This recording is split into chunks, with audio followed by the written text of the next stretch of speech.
A continuación, Tributación de hoy.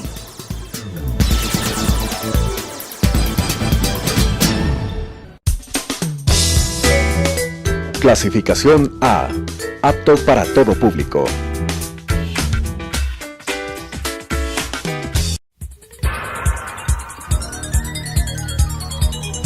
Las opiniones vertidas en este espacio por la producción y dirección del programa son de exclusiva responsabilidad de sus autores y de quienes intervienen en ellos.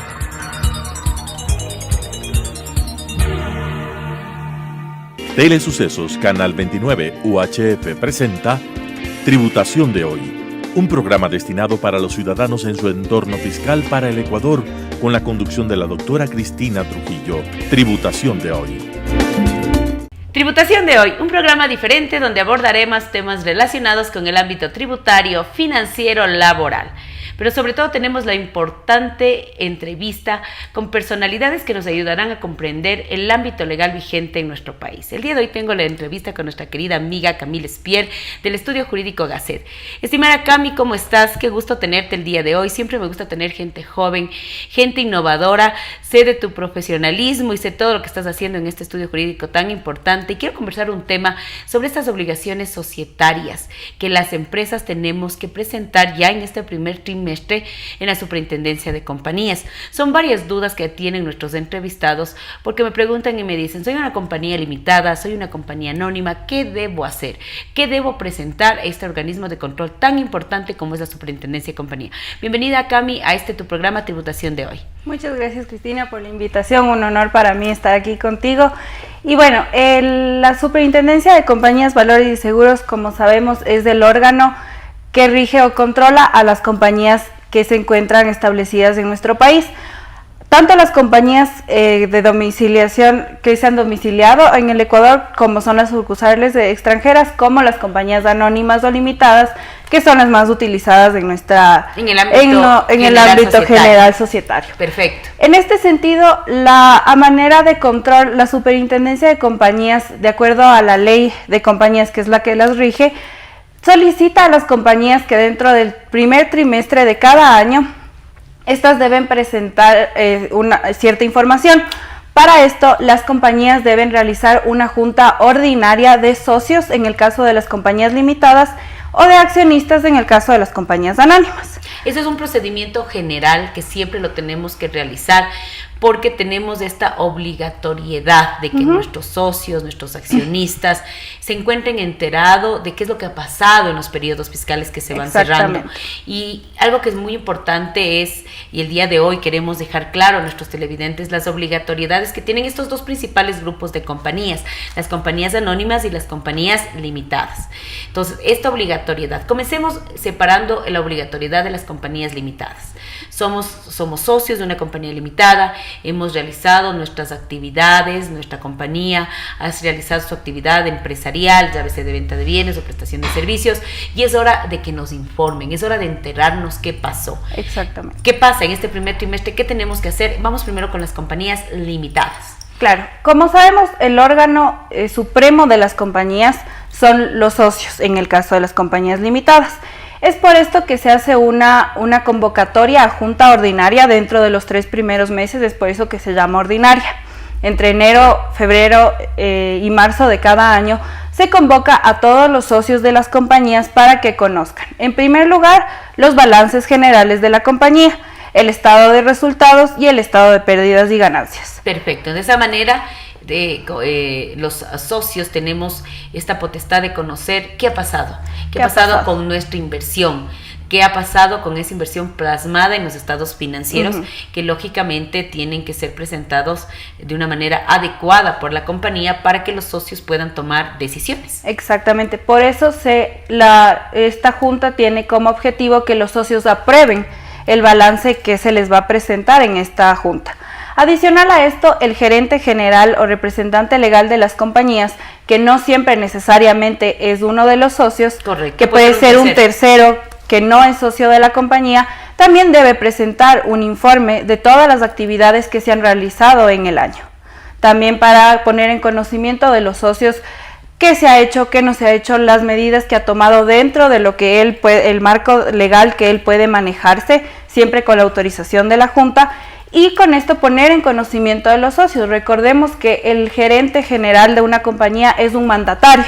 Perfecto. Es decir, le responde a los socios, ya que ellos son quienes están invirtiendo su capital dentro de la compañía. Qué claro lo que tú estás diciendo. Los representantes legales no siempre son los accionistas. Exactamente. Son terceros contratados que representan la voluntad de los accionistas desde un mandatario. Y el Código Civil claramente establece qué es un mandatario externo. Rapidísimo, ¿qué es un mandatario externo? Es una persona que se le contrata para que haga las veces o realice ciertas actividades en nombre de un tercero. En este caso, el mandatario está haciendo o realizando actividades que se le han permitido o que se le han dispuesto los socios de la compañía. Y esto generalmente está dentro de las escrituras de constitución. Además, tienen un nombramiento legal para poder actuar a nombre de el gerente sus general, ¿no? Tiene un nombramiento y también dentro de las escrituras constan los estatutos sociales de las compañías, que son, por así decirlo, una manera de lineamientos hasta dónde puede llegar. Y dentro de los estatutos se establecen las facultades que tiene el gerente. Por ejemplo, hasta qué monto él podría firmar un contrato. Perfecto. O endeudarse. Caso contrario, hay situaciones que debe pedir previa autorización a la Junta de Socios para poder hacer ciertas actividades dentro del giro de negocio de la compañía. Y lo que siempre es recordarles es que este mandatario externo tiene responsabilidades ante terceros y responsabilidades civiles, incluso hasta de carácter penal. Exactamente. Porque es quien representa a la compañía, representa a los socios. ¿Qué más se mira en esta Junta de Socios? ¿Cómo se convoca? Las juntas se pueden convocar de varias maneras. Primeramente, de acuerdo a la Ley de Optimización de Trámites Administrativos, que fue una reforma que se realizó en octubre del 2018, se hizo un gran cambio a las convocatorias. Antes las convocatorias debían hacerse por la prensa, con 8 días de anticipación, sin contar el día de la convocatoria y el día de la junta. Con la entrada en vigencia de esta ley, se reforma la ley de compañías en el sentido de que ahora las compañías pueden convocar a los socios únicamente vía correo electrónico. ¡Qué maravilla! Y con 5 días de anticipación, de igual manera, sin contar el día de la convocatoria y sin contar el día en que se realiza la junta. Hay que tomar en cuenta que optimiza, pero sin embargo, las compañías que siguen constando en sus estatutos, como normalmente antes se lo hacía por la prensa, normalmente la mayoría de compañías sigue constando que debe hacerse por la prensa.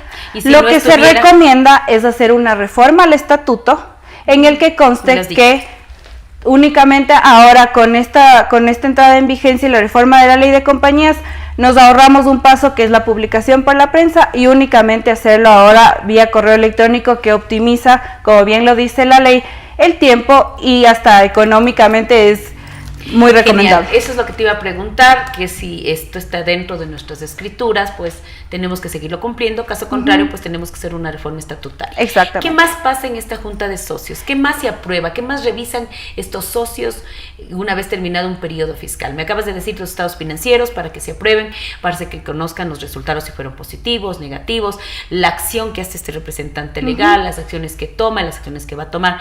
¿Qué más generalmente se aprueba dentro de esta Junta? Por último, ya una vez que se ha aprobado el balance, tenemos las utilidades que se han generado. En este sentido, los socios de las compañías limitadas pueden repartir estas utilidades entre ellos o reinvertirlas en la compañía. Son las dos opciones, no repartir, se reinvierten en la compañía o repartirlas entre los socios. Cabe destacar que la ley de compañías, a medida como de un respaldo para las compañías, establece la obligación de una reserva legal. Perfecto. ¿Qué es esta reserva legal? Se utiliza para proteger el capital de los socios en el caso de algún contingente cuando existen pérdidas. Entonces, en estos periodos se va a registrar un 10% de las utilidades para esta reserva legal. En la compañía limitada 5%, en las anónimas 10%. Exactamente. Pero esta reserva legal debe llegar hasta un tope que son el 50% del capital. Es decir, si la compañía tiene un capital de $1,000, deberá llegar hasta $500. Correcto. Entonces nosotros tenemos, dos cosas sumamente claras, que es el tema del aporte que se tiene de reserva legal en compañías limitadas del 5, en sociedades anónimas del 10, y hasta tener el límite de que se pueda apropiar. Es correcto cuando nosotros vamos, y para hacerle un resumen simpático y interesante a las personas que no están viendo, en esta junta de socios tenemos esto de mostrar nuestros estados financieros, tomar la decisión en base a los flujos reales de caja, si se puede repartir o no estas utilidades. Si no se puede repartir las utilidades, quedarán en el patrimonio, y si se puede repartir, pues en buena hora, si se considera un dividendo distribuido, una utilidad líquida para socios y accionistas. Qué interesante. También es importante mencionar que en estas juntas se informa quiénes van a ser los auditores externos generalmente. Sí, generalmente, la ley establece que el auditor externo para el año en curso se debe contratar hasta septiembre de cada año. Perfecto. Pero normalmente, ya que están reunidos los socios de la compañía, se toma la opción de que se pueda nombrar también a las compañías auditoras. Hay que tomar en cuenta que únicamente las compañías que están obligadas a ser auditadas en el Ecuador son las que exceden un activo de $500,000. Correcto. Sí, eso es importante, que sepan que dentro de estas juntas de los socios hay esa potestad. Sin embargo, hay compañías que no lo hacen, pero porque la facultad que nos da la normativa es que se lo pueda hacer esta contratación hasta el 30 de septiembre de cada Exactamente. año. Compañía anónima. ¿Qué pasa con las compañías anónimas? En la compañía anónima es exactamente lo mismo. Los balances que se presentan de la misma manera, el informe del representante legal, de igual manera el tema de las utilidades, pero se adiciona un informe más, que es el informe de comisario. El comisario es como un ente fiscalizador de las compañías. En este sentido, también es convocado. Es necesariamente que en la convocatoria conste el nombre del comisario de cada compañía, que de igual manera se lo nombra, quienes lo nombran, la Junta de Socios, que son el órgano supremo, y informa detalladamente de acuerdo a lo que él ha podido encontrar en el año. Perfecto. Estas obligatoriedades que nosotros tenemos que cumplir tienen que realizarse a través de las juntas. ¿Cómo se realizan estas juntas? ¿Quiénes son los que participan? ¿Cómo se da esta legalidad de esta junta de socios? Que es tan importante, mira, Camila, porque incluso hasta en términos de reparto de utilidades es donde queda constancia las fechas donde se va a ver este reparto de utilidades, incluso donde nacen los dividendos. Y los dividendos que en nuestro país uno son, vamos a hablar, solo van a ser dividendos exentos para que si se distribuye a partir del 2020 con la ley de simplificación tributaria para sociedades nacionales, y para el resto pues son dividendos grabados. Es muy interesante todas las formalidades que tiene las juntas de socios, que son documentos donde está plasmada la decisión de socios, accionistas, de lo que está pasando en su compañía. ¿Tienen que estar grabadas las juntas? Una de las preguntas que siempre nos hacen. Bueno, las juntas deben estar obligatoriamente grabadas. Y es responsabilidad del secretario de cada junta que conste en un soporte magnético la grabación. Se exceptúa de la obligación las grabaciones cuando la junta es universal. ¿Cuándo son juntas universales? Como ya hablamos de la junta ordinaria, que es dentro de los 3 primeros meses, la junta extraordinaria, que se puede dar en cualquier época del año a decisión de los socios o del gerente general, pero la junta universal tiene una pequeña diferencia. Para que una junta universal pueda instalarse como tal, debe estar presente el 100% del capital social de la compañía. Si falta el 1%, ya no se puede instalar. Estas juntas no tienen la obligatoriedad de estar grabadas porque normalmente son juntas, primero, que no necesitan o requieren una convocatoria previa. Simplemente tú y yo tenemos una compañía y decidimos instalarnos en una junta universal de socios. No necesita un orden del día establecido en una convocatoria previa, como ya lo dije, y el requisito es que esté el 100% del capital pagado de la compañía. Estas juntas universales también podría ser la ordinaria en el caso de que cumplan con el requisito de que se encuentre el 100% del capital pagado. Es la única junta que se exceptúa para que se conste en un soporte grabado. Sin embargo, todas las juntas deben tener un acta, que es el respaldo de todo lo que se actuó, se resolvió o se aprobó. Estas actas deben estar firmadas por el presidente y el secretario de cada junta. En el caso del acta, cuando corresponde a una junta universal, además de la firma del presidente y del secretario, debe estar firmada por todos los socios o accionistas, porque es el respaldo de que comparecieron todos y por eso se instaló una junta universal. Qué interesante. Entonces, cuando nosotros tenemos estas convocatorias, que son estas, hablemos, sean para sociedades anónimas como compañías limitadas, y que los tenemos que realizar en los primeros meses de cada ejercicio fiscal, sobre todo cuando vamos a generar esta, hablemos, junta general, esta junta ordinaria, en donde tenemos que aprobar balances, en donde tenemos que definir incluso de gran importancia el destino de nuestras utilidades, saber si las utilidades se quedan en el patrimonio, dentro de la cuenta de resultados acumulados, o se distribuyen.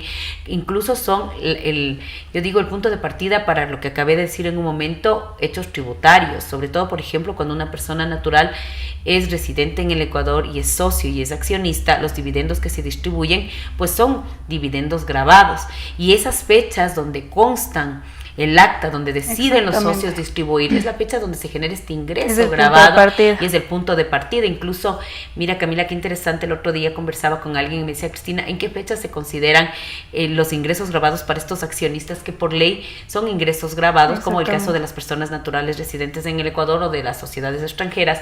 Yo les decía, de acuerdo al artículo 7 enumerado de la ley tributaria, en el momento que la junta de socios decide repartir, y en ese momento es en el momento que se da la junta. Exacto. Y ese es el documento en donde dice hoy.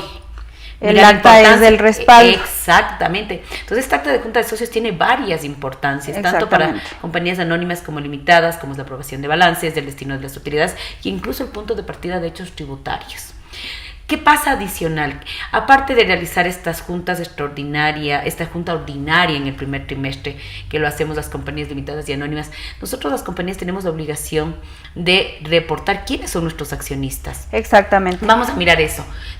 ¿Por qué debo y cómo debo reportar quiénes son mis accionistas? ¿Por qué el organismo de control? ¿Por qué la superintendencia de compañías tiene que conocer quiénes son mis accionistas? Toda esta cadena accionaria, que muchas veces son accionistas locales y muchas veces son accionistas del exterior. Ya. Bueno, una vez que ya se da la junta ordinaria, dentro de los 3 primeros meses, la ley de compañías establece que hasta el mes de abril de cada año, todos estos documentos que han sido conocidos en la Junta y previamente aprobados por la misma deberán ser subidos al portal web que tiene la página de la Superintendencia. ¿Por qué se hace esto? Porque al ser el órgano de control debemos registrar toda esta documentación, el balance, el informe del gerente general, el informe del comisario de ser el caso, el informe de auditoría externa cuando cumplen el requisito de que excedan de los $500,000 en activos, y adicionalmente se debe reportar quiénes son los socios de la compañía por un tema de transparencia, porque evidentemente la superintendencia de compañías, a los socios tener una responsabilidad limitada a su capital, de igual manera debe saberse y conocerse quiénes son los socios. En el caso, como tú comentabas, de las compañías extranjeras, es preciso recalcar que cuando una compañía extranjera es socia o accionista de una compañía ecuatoriana, están obligadas de estas hasta el 31 de enero de cada año. La compañía debe registrar quiénes son los socios de la compañía extranjera hasta llegar a las personas naturales, al ser la compañía una socia. En este sentido, se llena un formulario, se genera un poder de parte de la compañía en el extranjero, autorizando a la persona aquí para que ella pueda revelar hasta llegar, como ya dije, a la persona natural detrás de la compañía. Y eso es interesante porque hace muchos años atrás pues no teníamos que llegar a esta persona natural, y hoy nos están diciendo, bueno, no, ya es algunos años en que se tiene que llegar a establecer, en el caso de compañías extranjeras, quién es la persona natural, que puede ser una persona natural no residente en el Ecuador, o puede ser también una persona natural residente en el Ecuador. Y eso va a caminar también de la mano con nuestra obligatoriedad en el mes de febrero para efectos de cumplimiento tributario. También se tiene que reportar un anexo de socios, accionistas y partícipes al servicio de rentas internas, donde se tiene que llegar hasta la persona natural. Entonces van, yo creo que de la mano las dos instituciones en que se mire lo que tú acabaste de decir, quién está atrás, quiénes son estos socios, estos accionistas dentro de las sociedades, para que se pueda evidentemente tener toda la información completa. Exacto. Algo que también es importante recalcar, lo que tú acabas de decir, es que hasta finales del mes de abril se tiene que subir toda esta información al portal de la Superintendencia de Compañías, para que el organismo de control, pues de cierta manera, tenga pleno conocimiento de todo lo que la compañía durante un periodo fiscal, que para efectos de nuestra legislación ecuatoriana arranca en el 1 de enero de cada año hasta el 31 de diciembre, y todo ese flujo de información que se encuentra de alguna manera plasmado en estos documentos son reportados al organismo de control como tal. Qué interesante. ¿Qué más podemos decirles y recomendarles a nuestros televidentes, sobre todo porque a mí me gusta mucho que la gente sepa cuáles son sus obligaciones, no solo en el ámbito tributario, sino en el ámbito financiero, en el ámbito societario? ¿Qué les podrías tú recomendar como una profesional joven en derecho y que te encargas de toda la parte de estos procesos societarios o de estos trámites societarios en el estudio jurídico donde tú trabajas? ¿Qué les puedes recomendar a nuestros televidentes? Yo digo siempre, haga todas las cosas a tiempo, que siempre es la primera recomendación que yo lo digo, porque a veces pasa que en nuestras páginas de los organismos de control se comienzan a meter el flujo de información los últimos días y colapsa. Entonces, ¿qué les puedes tú recomendar bajo tu experiencia que estás en el día a día con estas actividades? Bueno, siempre tratar de cumplir obviamente con los plazos establecidos, y siempre hacerlo con anticipación, tener la documentación lista, aprobada, para poderla subir al portal, porque hay que recordar que al no subir esta información existen sanciones que puede tomar la Superintendencia de Compañías. Unas pueden ser económicas, que podrían llegar hasta un salario básico unificado, y la otra es una de las causales de disolución que establece la ley de compañías, es que al 5 años consecutivos, si no se reporta toda esta información que está establecida en el artículo 20 de la ley de compañías, es una causal de disolución de oficio de la compañía. Por lo cual, a los 5 años, no he subido 5 años la información, la Superintendencia de Compañías emite una resolución en la que resuelve que se disuelve la compañía de oficio. Mira lo que tú acabas de decir, o sea, no es un tema solo económico, es un tema de que tenemos una responsabilidad, y a veces falta algún tipo de documento y decimos, bueno, no se subió, el próximo año subo. Y además es algo importante, si estás en un país donde tienes que cumplir regulaciones, e incluso tienes que tener tu certificado de que tú estás al día con tus obligaciones, y a lo mejor tengas que licitar, o a lo mejor tengas que realizar algún tipo de operación en donde necesitamos ver que estés al día. Exactamente. En la práctica, ¿qué pasa muchas veces? Como tú dices, licitaciones, contratos, ciertas personas o organismos o compañías nos piden el certificado de cumplimiento de obligaciones, el CCO, como se lo llama, que lo obtienes de la página de Superintendencia de Compañías. Cuando no has cumplido con subir toda esta información, siempre va a salir, no está al día, no ha cumplido. Y siempre, muchas veces, esto retrasa procesos, contrataciones del giro de negocio, y podría ser muy perjudicial para la compañía. Totalmente. El hecho de no estar al día con sus obligaciones. Yo parto de algo: quien no esté al día en sus obligaciones societarias, tributarias, laborales, sociales, siempre causa problemas. Exactamente. Y es obvio que nosotros tenemos que cumplir todo el marco regulatorio vigente, que incluso es lo que yo siempre comienzo recalcando en nuestro programa, de que se cumpla a cabalidad esto. Mira, Camila, se nos ha ido el tiempo volando. Agradecerte tu presencia y volverte a invitar. Me da mucho gusto cuando me topo con profesionales jóvenes, profesionales mujeres, que estamos incursionando en los temas tributarios, legales, contables, y pues esta es tu casa, te quedan las puertas abiertas. Vamos a generar más temas de interés para nuestros televidentes. Y como siempre, para mí, el día de hoy tuvimos la grata presencia de una profesional joven, como es Camila. Invitarles a una edición más de Tributación de Hoy, y recordarles que el cumplimiento de las normas, de los marcos regulatorios en nuestro país, crea productividad, pero sobre todo, evita riesgos en el ámbito civil y riesgos en el ámbito penal. Conmigo hasta una nueva edición. Nos volveremos a ver.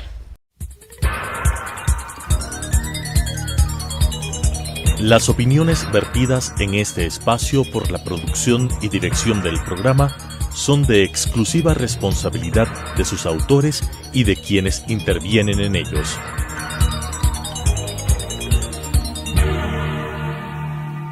Telesucesos Canal 29 UHF presentó Tributación de Hoy, un programa destinado para los ciudadanos en su entorno fiscal para el Ecuador, con la conducción de la doctora Cristina Trujillo. Tributación de Hoy.